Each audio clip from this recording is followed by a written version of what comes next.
killing everyone. Okay, if you have experienced racism, you are going to get cancer and you are going to die, according to the CSU professor. So strap in, racist. You're killing us.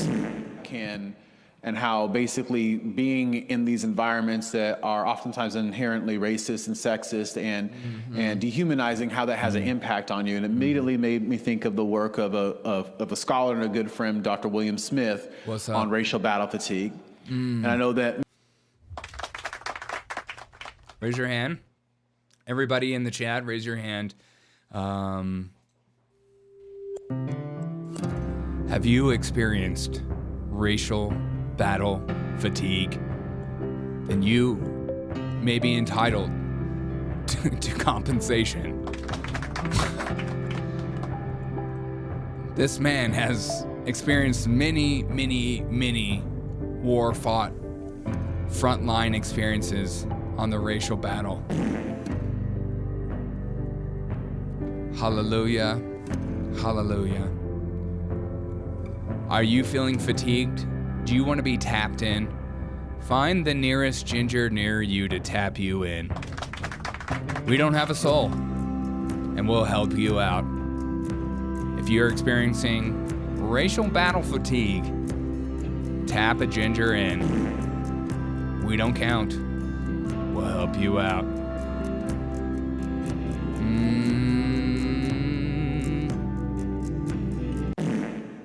Jacobet says, interesting experience. Look up the race of the first slave owner and the races of his two slaves. I don't know. Is it something Jewish or something? Big black caucus. Who's the first slave owner? Probably a black dude. I don't know. What's up, Chris? You did actually make it, and we're done. Okay. But let's all experience racial fatigue together, okay? William Smith on racial battle fatigue. And I know that many of you in here are familiar with that. Yes. But if you aren't, I'm not familiar. Essentially, I'm not familiar. What's racial battle fatigue? Racial battle. God. Seriously, this is like such a spirit. Like, they make everything about their wokeness so spiritual. There's like spiritual warfare. It's racial warfare. We got to pray out the racist. Literally consumed by racists around me. Essentially, what his work does is he has created a framework for... Kristen says, I can't wait until the Disney replaces Derek with a black guy on his own show. You son of a bitch. They will replace me with a black guy. They'll replace me with a black trans woman. And I'm going to celebrate it. Because that's what progress looks like. Okay? Enough with these white guys. I'm sick of seeing these white guys everywhere. It's time for us to take a step back and have a seat and think about our consequences. Yeah, my family was poor and they didn't own any slaves, but they contributed somehow. They were just around. That's all that matters. They were alive while there was racism being held in front of their own eyes. Okay, let's go back to segregation. But Derek is step black. That is true. That is true. I am step black, so don't get it twisted. What his work does is he has created a framework for understanding the cognitive, psychological, and physiological impacts that racism has on your body, even when you are in environments that are like subtly racist. So what happens to you? Where do you experience racism on your body?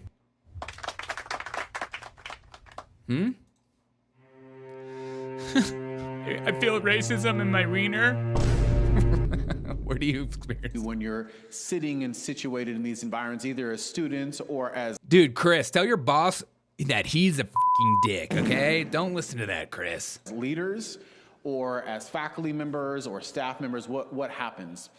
And the reason that he calls it racial battle fatigue is because what he has found is that the impact that racism has on you is very similar to combat stress syndrome.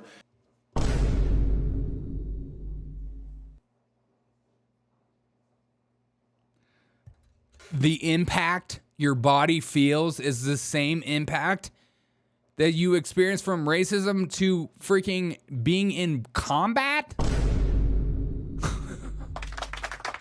God, I just love victimhood complex so much. Like I get excited about victimhood complex. I get pumped up about victimhood complex. I want to encourage it. I want to give it space. I want to let it breathe. I want it to grow before my eyes. Victimhood complex is just as evil as going to the front lines of World War I and World War II. Have you ever seen a shell-shocked person? Have you ever seen that picture of a shell-shocked man? It's the same thing a black man experiences going to 7-Eleven. It's exactly the same exact thing. It's exactly the same thing. God.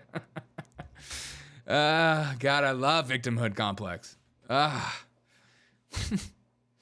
Wait, those people that went to war that their buddies died around them, I experienced that too. Okay, here we go. In terms of the characteristics and manifestations of what that looks like. So first, he says it impacts you cognitively, your ability to process information, retain information, and your focus, your attentional control. Okay. Second, he says that it impacts you psychologically, constant anxiety and worrying, anger suppression, resentment, emotional and social withdrawal. Sure. And then it also impacts you physiologically, physically. Tension headaches, backaches, elevated heartbeat, upset stomach. That's from all the fried chicken. That ain't because of racism. That's because of your diet. All right. Why the healthcare industry is so racist against me? Stop eating that fried chicken. Stop eating that soul food, all right? Oh, God. I remember living in the South, you start to realize how much you cope with food just living in the South and how much you just like will use food in order to make yourself feel better about life. You're just like, Derek, you're eating like crap, man. You're eating really unhealthy stuff. You're like, hey, man, this is soul food. Okay, I need this kind of food. I need soul food. I need soul food. I had a bad day. I've had a bad day. Biden is racist and they didn't even have to say anything about him. Yeah, I got sick and almost died from racism for it. Same. That's literally what's been wrong with me this last week. I haven't been sick with a virus. I've been sick with racism.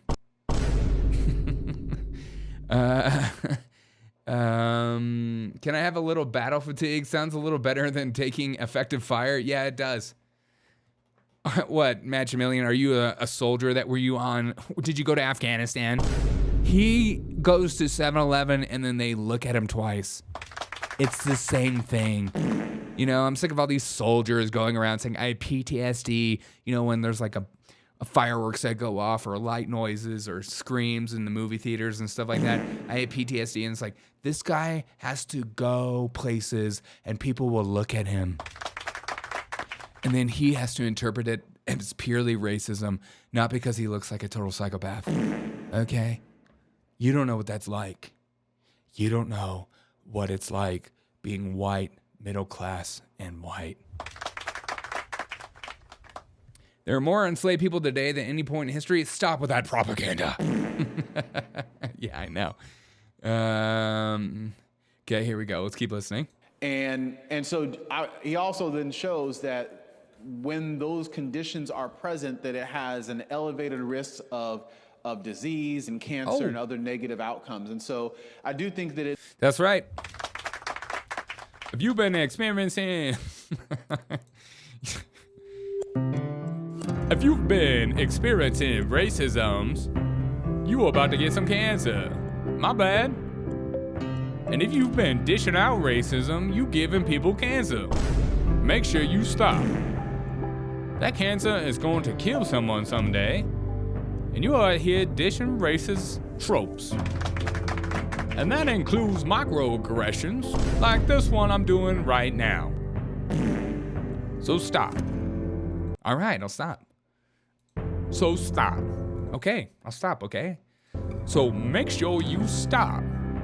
Don't just keep on keeping on, as they say. Stop your racism.